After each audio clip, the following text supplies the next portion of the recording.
सबसे पहले नाज़रीन मैंने आपसे अर्ज़ किया था कि जो माफ़ी वाला मामला है वो हो जाएगा और एमल वली ख़ान माफ़ी मांग लेगा, और वही हुआ। एमल वली ख़ान ने मादरत कर ली। उन्होंने कहा जी दिलादारी हुई है मेरी बात से, तो मैं मादरत चाहता हूँ। साथ ही उन्होंने फील्ड मार्शल आसिम मुनीर साहब की तारीफ़ें भी कर दी।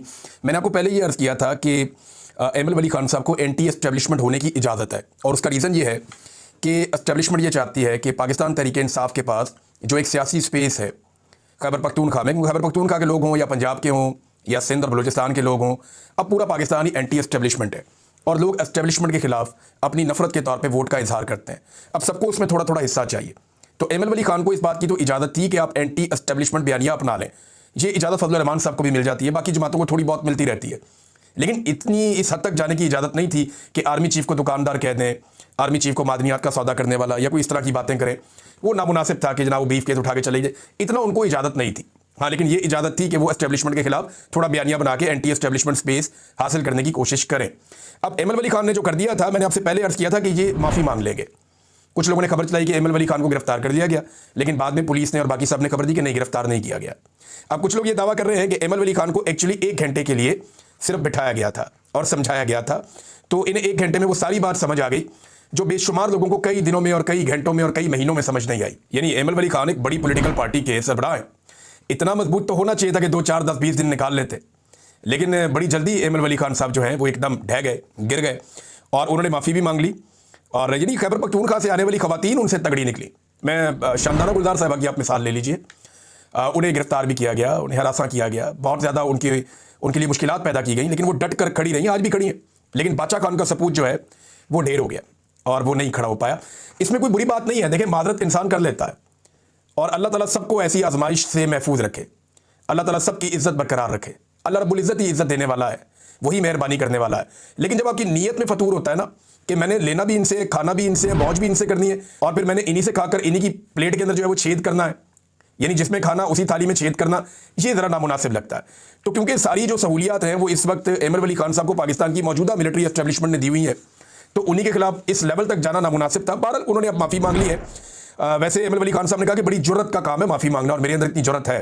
देखें भाई, अगर आपके अंदर इतनी जुर्रत है तो जाके बलोचों से माफ़ी मांगे, जिनके हक पे आपने डाका डाला और वहाँ जाके आपने सीट ले ली। अगर इतनी जुर्रत है तो जाकर माफ़ी मांगे उन माओं से जिनके सूबे में बच्चे लापता किए जा रहे हैं जबरी तौर पर, और वो इस्लामाबाद में इंसाफ मांगने आई। आप वहाँ से सीट तो ले आए उस सूबे से, लेकिन जब उस सूबे की माएँ इंसाफ मांगने के लिए इस्लामाबाद आई तो आप उनसे नहीं मिले। माफ़ी मांगनी है तो उन वालिदैन से मांगे जिनके बच्चे ड्रोन हमलों में शहीद हो रहे हैं, जिनके बच्चे जेट तैयारों की बमबारी में शहीद हो रहे हैं, या जिनके बच्चे माजूर हो रहे हैं और कत्ल हो रहे हैं बारूदी सुरंगों में। माफ़ी मांगनी है तो उन वालिदैन से और उन घर वालों से जाकर आप माफ़ी मांगें जिनकी बनती भी है। लेकिन यहाँ आपने माफ़ी मांगनी थी, मैंने पहले बताया था कि एमल वली ख़ान माफ़ी मांग लेंगे। कम से कम उन्होंने अपना बंगला नंबर 7 भी बचा लिया, अपनी सिक्योरिटी भी बचा ली, अपनी सेनेट की सीट भी बचा ली, अपनी बहुत सारी मुराद भी बचा ली। तो एमल वली ख़ान साहब को मुबारकबाद कि वो इस आजमाइश में से बिल्कुल उसी तरह पूरा उतरे जैसा कि पूरी कौम सोच रही थी कि वो इस आजमाइश पर पूरा उतरेंगे। अब नाज़रीन, सैलाब से तबाही के हवाले से पंजाब हुकूमत ने एक बहुत बड़ा कदम उठाया है, और कदम यह है, जो मेरे पास खबर आई उसके मुताबिक पंजाब काबीना ने मंजूरी दी है कि 100 अरब रुपया फ़ौज को दिया जाएगा सैलाब से तबाही से निपटने के लिए और तामीर नौ के लिए। अब मेरा एक बड़ा सादा सवाल यह है कि तामीर नौ और फ़ौज, ये क्या चक्कर है? यानी 100 अरब रुपया अब फ़ौज को क्यों दे रहे हैं? क्या वहाँ कोई जंग लड़नी है, कोई लड़ाई करनी है, कोई खाना जंगी लगी हुई है, या वहाँ पर कोई दहशतगर्दी के खिलाफ कोई जंग लड़नी है? ये तो सैलाब मुतासरीन का मामला है, उनकी फसलें डूब गई हैं, उनका वो नुकसान पूरा करना उसके लिए महकमे मौजूद हैं, उनके घर टूट गए हैं उसके लिए महकमे मौजूद हैं, जो इंफ्रास्ट्रक्चर तबाह हुआ उसके लिए महकमे मौजूद हैं। तो फ़ौज को 100 अरब रुपया किस खुशी में ये पंजाब हुकूमत दे रही है? देखें, ये तो ज़िले और तहसील इंतज़ामिया जो है उनको पैसा देना चाहिए था, प्लानिंग एंड डेवलपमेंट के महकमे को पैसा देना चाहिए था, महकमा ज़राअत को, महकमा आबपाशी को पैसा दीजिए, लाइफ स्टॉक और देही आबादियों से मुताल्लिक जो हेल्थ और एजुकेशन के डिपार्टमेंट्स हैं, जो सर्विसेज फराम करने वाले महकमे हैं, उनको पैसा दीजिए। फ़ौज को पैसा देने का क्या तुक है? क्या वहाँ पर कोई जंग लगी हुई है? ये ना सारे के सारे बूट पॉलिश पे लगे हुए हैं। मरियम नवाज साहिबा ने या उनकी सूबाई हुकूमत ने ये जो 100 अरब रुपया इनकी काबीना ने फैसला किया कि हम फ़ौज को दे रहे हैं, क्या अपोजिशन इस पर सवाल उठाएगी? क्या पाकिस्तान तहरीक इंसाफ को इस पर सवाल नहीं उठाना चाहिए? आप फ़ौज को क्यों दे रहे हैं? सैलाब आया पाकिस्तान में, पंजाब में, सैलाब मुतासरीन की मदद करनी है, आप सैलाब मुतासरीन को पैसा देने की बजाय फ़ौज को पैसा देने के वो इंफ्रास्ट्रक्चर बनाएंगे, उनका वो काम ही नहीं है, उनकी उसमें ट्रेनिंग ही नहीं है, उनका उसमें तजुर्बा ही नहीं है, आप पैसे उठाकर उनको दे रहे हैं। बड़ी अजीबोगरीब हरकतें ये कर रहे हैं। पंजाब काबीना ने IMF से कर्जा लेने का भी फैसला कर लिया। एक तरफ ये कहते हैं बड़ा अच्छा सूबा चला रहे हैं, बड़ा अच्छा काम कर रहे हैं, अब इस सूबे की हालत ये है कि ये IMF से कर्जा लेंगे। एक और खबर यह है कि दौरा जापान के लिए जो मरियम नवाज जो जहाज़ लेकर गई थी ना, जिसमें रिश्तेदार भी चढ़े हुए थे, बेटी, दामाद, नवासे नवासियाँ, दूसरी बेटी, उनकी सहेलियाँ, मेकअप आर्टिस्ट, ज़ाती मुलाजमीन, दोस्त, अहबाब, जिस जहाज़ में एयरफोर्स बन के जहाज़ में सबको भरकर दे गए थे, अब वो पता चला जनाब उसकी 5 करोड़ रुपए की अदायगी सरकारी खजाने से की जा रही है। चेक करें आप। हुकूमत की तशहीर के लिए मजीद 3 अरब रुपए मांग लिए गए कि मरियम, हुकूमत की तशहीर का मतलब मरियम नवाज की ज़ाती तशहीर। यहाँ हुकूमत की तशहीर कोई नहीं होती, हर जगह फोटो मरियम नवाज का चिपकाते हैं, फोटोगर्दी चल रही है पंजाब के अंदर। तो 1.6 अरब इन्होंने पहले रखे थे, 3 अरब इन्होंने मांग लिए हैं कि जनाब ये पैसा दिया जाए, मरियम नवाज साहिबा की तशहीर करनी है पंजाब हुकूमत ने। और गुज़िश्ता साल इस तशहीर के ऊपर 7 अरब रुपए खर्च किए गए थे। ओवरऑल अगर आप खर्चा देखें तो डायरेक्टर पब्लिक रिलेशन पंजाब ने 2024, 25 और 26 में 2 साल का टोटल अरसा बन जाएगा जाके, जब साल मुकम्मल होगा, 11 अरब रुपए से जायद, तौबा तौबा तौबा, यानी 11 अरब 60 करोड़ रुपया ये social media, bill board, TikTok समेत मरियम नवाज साहिबा पे लगा दिया इन्होंने। अंदाजा करें अब आप, ये सभी काज़मी साहब ने इसको ट्वीट भी किया। 11 अरब 60 करोड़ 40 लाख रुपए की मरियम नवाज की इश्तिहारी मुहिम, ये जनाब पंजाब के अंदर काम चल रहा है। इतना पैसा गरीबों पे खर्च किया होता तो मामला कहां से कहां पहुंच जाता। और अपनी मशहूरी का इन्हें इतना शौक है कि ब्राज़ील में कोई एक कॉन्फ्रेंस होने जा रही है, उस कॉन्फ्रेंस में इन्होंने एक स्टॉल बुक करवा लिया, 9 करोड़ 49 लाख रुपए उसके लिए अदा कर दिए। वहां पे सुथरा पंजाब का इन्होंने एक स्टॉल लगाना है, सिर्फ 9 करोड़ 49 लाख रुपए, और अगला खर्चा अलग होना है सिर्फ इनके शौक पूरे करने के लिए। एक दस्तावेज फिल्म भी बनाई जा रही है और ये कोई क्यूब स्टूडियो नामी कोई कंपनी है, उसको जिम्मेदारी भी सौंपी गई है। ये नाज़रीन चल रहा है। अब देखें ना, पंजाब के ऊपर लड़ता कौन है? मरियम नवाज की पार्टी है नून लीग और एक पीपल्स पार्टी जरदारी साहब की, बिलावल की, ये आपस में लड़ते हैं कि जनाब पंजाब मेरा, वो कहता पंजाब मेरा। अलग ये चोरी का माल है जिस पे दोनों लड़ रहे हैं। एक्चुअली तो पंजाब इमरान खान का, पंजाब ने मैंडेट तो 2 ताई मैंडेट दिया इमरान खान साहब को। ये तो सारे जाली फार्म 47 के ऊपर आकर बैठे हुए, और जाली फार्म 47 वाले चोरी के माल के ऊपर आपस में लड़ रहे हैं। लूट का माल है ना, मालिक गनीमत इनको दिया हुआ अदालत ने भी, इलेक्शन कमीशन ने भी, कि रल के खा लो। अब वो आपस में लड़ रहे हैं, ये मेरा, वो कह रहा नहीं मेरा, वो कह रहा नहीं मेरा, वो कह रहा नहीं मेरा, और जिसका है वो बेचारा जेल में बंद है। ये इस वक्त अजीबोगरीब सूरत हाल है नाज़रीन। 26वीं आईनी तरमीम के खिलाफ नाज़रीन जो दरखास्तें हैं, जो इस वक्त सुप्रीम कोर्ट ऑफ पाकिस्तान का एक आईनी बेंच सुन रहा है, 8 रुकनी बेंच, और ये 36 दरख्वास्तें हैं इस हवाले से। 36 बहुत कम होता है, बल्कि मैंने तो कभी सुना ही नहीं कि इतनी ज़्यादा दरखास्तें किसी एक मामले पर अदालत में आ जाएं।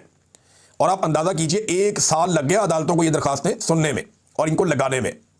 ये दरखास्तें तब हुई थी जब 26वीं आईनी तरमीम पास की जा रही थी। इनमें बहुत सारी दरखास्तें उस वक्त आई थी। 36 दरखास्तें हैं।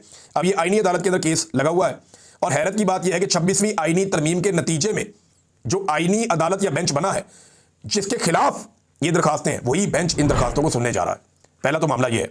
अब कोई भी जरखेज दिमाग होगा या काम करने वाला दिमाग होगा, वो जजेस को यही कहेगा ये आप क्या कर रहे हैं, आप इसके बेनिफिशियरी है, ये तो कन्फ्लिक्ट ऑफ इंटरेस्ट हो गया, आप इसको कैसे सुन सकते हैं। लेकिन बहरहाल वो सुन रहे हैं। अब इस केस में क्या कुछ सामने आना चाहिए, ये बहुत इंपॉर्टेंट है। एक तो वो सेनेटर्स और एमएनए सामने आने चाहिए, उनको मैदान में लाया जाना चाहिए, जिनसे जबरदस्ती वोट लेने की कोशिश की गई, उन्हें भी सामने आना चाहिए। जिन पर बहुत दबाव डाला गया, उन्हें अगवा किया गया, और वो भी सामने आने चाहिए जिनके घरों को तबाह किया गया, उनकी फैमिलीज तक को अगवा कर लिया गया, खवातीन को, बच्चों को अगवा कर लिया गया, एक फैमिली की तो बहू को अगवा कर दिया गया। अब जिनके साथ जो ज्यादती हुई है, उन तमाम एमएनएस को और सेनेटर्स को सामने आकर बताना चाहिए। अख्तर मेंगल साहब को भी सुप्रीम कोर्ट ऑफ पाकिस्तान में आकर बताना चाहिए कि उनके 2 सेनेटर्स के साथ क्या किया गया। बाद में उन्होंने इस्तीफा भी दिया। फजलुर रहमान साहब भी आकर बताएं कि उन्होंने दावा किया था बाद में कि हमसे 26वीं आईनी तरमीम में वोट लेकर कहा कुछ गया और बाद में धोखा दिया गया। वो भी आए और आकर अदालत को बताएं। तो ये सारी चीजें अदालत में सामने आनी चाहिए। नाज़रीन, सरम जावेद की जो उनके साथ हुआ, जिस तरह उनको जबरी तौर पर वहां से लापता किया गया पेशावर से, और फिर पता चला कि वो उनको पहुंचा दिया गया है कोट लखपत जेल में ताकि वो अपनी सजा पूरी करें। अब ये तो एक अगवा का सादा केस था। उनके शौहर से बात करें या किसी और से करें, वो सब लोग यही बताते हैं, जो ऐनी शाहिदीन है, कि उनके वालिद भी ये बता रहे थे कि 2 गाड़ियों के अंदर अचानक इतने सारे लोग निकलते हैं, वो हमारी बेटी को घसीटते हुए ले जाते हैं और मैन हैंडल किया जाता है। कोई खातून भी वहाँ पे नहीं है और कोई कानूनी तरीकाकार भी इख्तियार नहीं किया गया। ये बड़ा अफसोसनाक था। अब इसके ऊपर खैबर पख्तूनख्वा की जो हुकूमत है, उसका आप रिएक्शन चेक करें। चीज़ों को कूल डाउन करना होता है ना, नीचे लेकर जाना होता है। जब भी अवाम किसी चीज़ पर गुस्से में आते हैं, खसूसन खैबर पख्तूनख्वा में, तो खैबर पख्तूनख्वा की हुकूमत पहले अवाम के साथ मिल जाती है, बाद में उनका गुस्सा ठंडा करती है और फिर साइड पे वापस आ जाती है। तो खैबर पख्तूनख्वा की हुकूमत को ये ट्रेनिंग हो गई है कि ये पहले पब्लिक के साथ खड़े होते हैं, वहाँ खड़े होकर नारे लगाते हैं, लोगों को अच्छी तरह थका देते हैं, फिर उन्हें यकीन दिलाते हैं हम आपका केस लड़ रहे हैं, आप अपने घर जाएं। तो क़यादत इस तरह गेम डालती है खैबर पख्तूनख्वा में।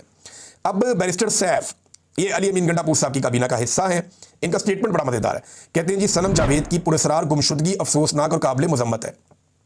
गुमशुदगी, पुरस्रार, इसके अंदर ये नहीं कह रहे कि उन्हें यहां से जबरी तौर पे अगवा किया गया, ये नहीं कह रहे। ये अल्फाज वो इस्तेमाल ही नहीं कर रहे। यानी उन्होंने एक और रुख दे दिया, पुरस्रार गुमशुदगी। जैसे कोई बच्चा घर से बाहर नहीं जाता और जाकर गुम जाता है कि ये सीमा उसके बाहर निकली और अचानक गुम गई, ऐसे शो कर रहे हैं। मसाजिद में जाके ऐलान करवाएं अगर गुमशुदा है तो। सारी दुनिया को पता है कि किसने उसको उठाया और कहाँ पहुंचाया। सनम जावेद से ही पूछ ले आप जाकर, आपको पता चल जाएगा, या किसी सहाफ़ी से पूछ लें। सारी दुनिया जानती है क्या हुआ, लेकिन बैरिस्टर सैफ को यह कहना है कि सनम जावेद की पुरस्रार गुमशुदगी हुई है, जो अफसोसनाक और काबिल मुज़म्मत है। बस कहानी खत्म। अब ये मामला ठप है। अब आप इंतज़ार कीजिए अगली जबरी गुमशुदगी का, या अगली जो वहाँ पे अगवा होता है कोई भी खैबर पख्तूनख्वा में, अब आप उसका इंतजार कीजिए और वो भी जल्दी होगा। मैंने आपको पहले बता दिया, एक आधा नाम तो बताया, 2-4 नाम और भी हैं। लोग ज़्यादा क्यूरियस हो जाते हैं, ज़रा इंतजार कीजिए, और बंदे भी खैबर पख्तूनख्वा से उठाए जाएंगे। नाज़रीन, इमरान खान साहब का जो ट्विटर अकाउंट है उसके खिलाफ इस्लामाबाद हाई कोर्ट में केस चलाया जा रहा है। कोशिश ये की जा रही है कि किसी तरह भी करके इमरान खान साहब का जो एक्स अकाउंट है उसके ऊपर से कुछ मवाद हटाया जा सके। उनकी ट्वीट्स का हवाला दिया जाता है कि ये ठीक नहीं है, मुल्क के खिलाफ, इनको हटाया जाए। देखिए, बड़ी कोशिश कर रहे हैं। फ़र्ज़ करें कि ये कोशिश में एस्टेब्लिशमेंट ने जिद पकड़ी हुई है ना कि कुछ ना कुछ करके इमरान खान साहब से भी जवाब मांग लिया अदालत ने। 2 हफ्ते का टाइम उसमें दे दिया गया कि इमरान खान साहब भी जवाब दें। इमरान खान साहब को चाहिए, इस्लामाबाद हाई कोर्ट में केस है और वो ये कहें जनाब मैं इस केस में खुद ये मुकदमा लड़ना चाहता हूँ, और आ जाए, ऑनलाइन आ जाए, वहाँ पे कैमरा लगाया जाए, वीडियो लगाई जाए, खान साहब वहाँ पे आएँ और बैठ के बताएं जजों को कि उन्होंने ये ट्वीट क्यों की है और वजह क्या है इसकी, और ये ट्वीट जो है वो किस नौयत के हैं और ये हक़ाइक़ क्या है। अब देखिए ना, लोग तो जेलों के अंदर किताबें लिख देते हैं। इमरान खान साहब जब बात करते हैं बाहर जाके उनके ट्विटर अकाउंट पर डाल दी जाती है। अब कोशिश की जा रही है, एस्टेब्लिशमेंट ने जिद पकड़ी हुई है कि ये एक्स अकाउंट से ये मवाद हटाया जाएगा। हार जीत का मसला बनाया हुआ है। अगर ये मवाद हट भी गया तो थोड़ी सी तरमीम के साथ इमरान खान साहब दोबारा ये मवाद डलवा देंगे, फिर क्या होगा? जो पाकिस्तान तहरीक इंसाफ का या आम पाकिस्तानियों का, ओवरसीज पाकिस्तानियों का सोशल मीडिया है, वो उसको फिर वायरल कर देगा, एक नया रिकॉर्ड बन जाएगा। तो मेरे ख्याल में जो एस्टेब्लिशमेंट है उसको होशमंदी से और अकलमंदी से काम लेना चाहिए, हर वक्त लड़ाई के मोड में नहीं रहना चाहिए। जाफर एक्सप्रेस के ट्रैक पे नाज़रीन एक मरतबा फिर धमाका हुआ है। ये अफसोसनाक खबर है, और कुछ बोगियां पटरी से उतर गई हैं, 4 जख्मी हो गए हैं। ये वो काम है जो एस्टेब्लिशमेंट को करना है, ये वो काम है जो एजेंसियों को करना है। एक जाफर एक्सप्रेस को महफूज नहीं बना पा रहे, हर चौथे दिन उसके ऊपर कोई ना कोई अटैक हो जाता है। एक दिन खबर आती है कि पूरी की पूरी ट्रेन ही अगवा हो गई। ये इंतहाई अफसोसनाक वाक़यात हैं जो लगातार बलूचिस्तान में, खैबर पख्तूनख्वा में और दीगर जगहों पर हो रहे हैं। इन वाक़यात को रोकने की रिस्पॉन्सिबिलिटी पाकिस्तान की इंटेलिजेंस एजेंसीज़ की है कि वो पहले से इन चीज़ों के ऊपर इतला दें, इसके ऊपर काम करें, और सिक्योरिटी फोर्सेज इन वाक़यात को होने से पहले नाकाम बनाएं। लेकिन लगातार ऐसे वाक़यात होते रहते हैं। अब नाज़रीन, एक और ख़बर है, हमास के कुछ मुतालबात सामने आए और ये बड़े इंपॉर्टेंट मुतालबात हैं। मैंने आपको थोड़ा सा बताया था, अब ज़रा इसकी तफसीलात मैं आपके सामने रख देता हूँ, क्योंकि मिस्र में इस वक्त सारे इकट्ठे हैं। डोनाल्ड ट्रंप ने कहा कि मैं कोशिश करूँगा कि तमाम फ्रीकैन जो जो कमिटमेंट करें उसके ऊपर वो पूरे रहे। अमेरिका ने एक वफद और भिजवाया है मिस्र में, ताकि ये मामला कम से कम जंगबंदी की तरफ जाए और रिजॉल्व हो जाए। अब मैं, जब आप ये आज वीलॉग सुन रहे हैं तो कल भी कत्लो गारत गिरी हुई है गाज़ा में, वहाँ पे जंगबंदी अभी नहीं हो पाई। फिर मैंने आपको ये बताया कि वहाँ पे एक मुतबादिल मलेशिया भी मौजूद है जिसको इसराइल और अमेरिका कुछ हद तक सपोर्ट कर रहे हैं, और फ्यूचर में, और ये मैंने इंटरनेशनल मीडिया रिपोर्ट कर रहा है, और फ्यूचर में उन्हें ये कोशिश की जाएगी कि या तो खाना जंगी लग जाए या इनके पास गाज़ा का कंट्रोल आ जाए। अब हमास एक ताकतवर तंजीम है, उनके पास वहाँ पर इक़्तिदार है। अब वो ये कह रहे हैं कि हम एक ऐसे मुआहदे तक पहुँचने की कोशिश कर रहे हैं जो गज़ा की आवाम की उमंगों पर पूरा उतरे और उनकी उम्मीदों पर पूरा उतरे। अच्छा, ये जो अब हमास के रहनुमा है मिस्र में, ये क्या कहते हैं? ये कहते हैं नंबर 1 तो मुस्तकिल और जामे जंगबंदी हो जाए, इसराइली अफवाज जो है वो मुकम्मल तौर पे गज़ा के तमाम इलाकों से निकल जाएं, इंसानी और इमदादी सामान की बिला रोक टोक फराहमी यकीनी बनाई जाए, बेघर अफराद की अपने घरों को वापसी हो जाए, गज़ा की मुकम्मल तामीर नौ का फौरी आगाज़ किया जाए, और ये जो काम है ये फ़लस्तीनी कौमी टेक्नोक्रेट्स के इदारे की निगरानी में हो, और कैदियों के तबादले का एक मुनसिफाना मुआहदा हो जिसमें कैदी हमारे भी छोड़े जाएं और उस तरफ से भी छोड़े जाएं। तो ये नाज़रीन हमास ने कहा। डोनाल्ड ट्रंप को लगता है कि वो ये सुलह करवाने के बाद बहुत ज़्यादा एलिजिबल हो जाएंगे एक अमन के नोबेल इनाम के लिए। देखिए, हमारी ना दुनिया के अंदर बात सुनी नहीं जाती, दुनिया में पजीराई होती नहीं है, हमारा मामला दुनिया में उतना उठता नहीं है जितना अमेरिकन का और यूरोपियंस का उठता है। डोनाल्ड ट्रंप के मुकाबले में अभी एक मजबूत उम्मीदवार जो हैं वो ग्रेटा थनबर्ग को करार दिया जा रहा है। ये मैंने आपको पिछले वीलॉग में बताया था, एक खातून है और इन्होंने, लड़की है, इसने बहुत ज़्यादा आवाज़ उठाई क्लाइमेट चेंज के हवाले से, पूरी दुनिया में ज़ोरदार आवाज़ इसने उठाई है। और इसके बाद इसने जो भी दुनिया में इस किस्म की चीज़ें आती रही हैं, जैसा कि रशिया ने अटैक किया यूक्रेन के ऊपर, उस पर आवाज़ उठाई, जैसा कि इसराइल ने अटैक किया फ़लस्तीनियों के ऊपर, उस पर आवाज़ उठाई। अब डोनाल्ड ट्रंप ने, मैंने आपको पिछले अपने वीलॉग में बताया था कि इनके बारे में कुछ ऐसे रिमार्क्स दिए कि ये एक नाराज़ खातून है, इसको डॉक्टर की ज़रूरत है, इसको कुछ प्रॉब्लम्स हैं, ये एंगर मैनेजमेंट प्रॉब्लम्स आ रही हैं इसको कोई, और ये कोई प्रॉब्लम मेकर है, यानी ये प्रॉब्लम्स खड़ी करती है। इस किस्म की बातें डोनाल्ड ट्रंप ने की ये खातून के बारे में। इसका मतलब ये है कि डोनाल्ड ट्रंप को इस बात का खतरा है कि अमन का नोबेल पीस प्राइज़ लेने की उनकी जो ख्वाहिश है उसके रास्ते में शायद ये खातून एक रुकावट हो सकती है। अब वो खातून ने वापस जवाब दिया डोनाल्ड ट्रंप को, बड़ा दिलचस्प है। यहाँ से पता चलता है कि खातून का जो आसाब है वो बड़े मजबूत है। लेकिन देखिए, इस खातून ने कभी भी मारून बलूच जैसी महरूमी नहीं देखी। इस खातून ने कभी भी मारंग बलोच जैसी कैद और तकालीफ नहीं देखी, कभी भी उस तरह अपने हाथों से लाशें नहीं उठाई, कभी भी मसकशुदा लाशें या जबरी गुमशुदगियों का सामना नहीं किया। और मारंग बलोच आज भी डटकर खड़ी है। अगर आप इंसाफ करें तो उसकी कुर्बानी बहुत बड़ी है, उसकी तकलीफ बहुत बड़ी है। लेकिन ये खातून भी औरों की तकलीफ महसूस करती है, यूरोप में रहते हुए, स्वीडन में रहते हुए, एक बेहतरीन माशरे में रहते हुए, ये दुनिया के मुख्तलिफ पिसे हुए तबकात की महरूमियाँ महसूस करती है। तो ये अब इसको लोग समझ रहे हैं कि डोनाल्ड ट्रंप से शायद ये बेहतर है। वो कह रही है, मैंने सुना कि डोनाल्ड ट्रंप ने एक बार फिर मेरे बारे में जो है वो बात की है और मेरे करैक्टर के बारे में बात की है। मैं उनके जो मेरी मेंटल हेल्थ के बारे में उनके कंसर्न्स हैं, मैं उन्हें अप्रिशिएट करती हूँ। उन्होंने कहा जी ट्रंप का अगर कोई मैं रिसीव कर सकूँ ट्रंप की जानिब से कोई रिकमेंडेशंस, तो ताकि मैं डील कर सकूँ ये सो कॉल्ड जो ट्रंप कह रहा है मुझे इश्यूज़ हैं, एंगर मैनेजमेंट प्रॉब्लम्स हैं, क्योंकि मुझे लगता है कि डोनाल्ड ट्रंप भी इन्हीं का शिकार रहा है। तो बड़ी मज़ेदार किस्म की इन्होंने ट्वीट की है और डोनाल्ड ट्रंप को जवाब दिया है। मजबूत खातून लगती हैं और एक तगड़ी उम्मीदवार भी है डोनाल्ड ट्रंप के मुकाबले में। अब देखते हैं कि डोनाल्ड ट्रंप की वो ख्वाहिश जो उनकी बड़े लंबे अरसे से है पूरी होती है या नहीं होती।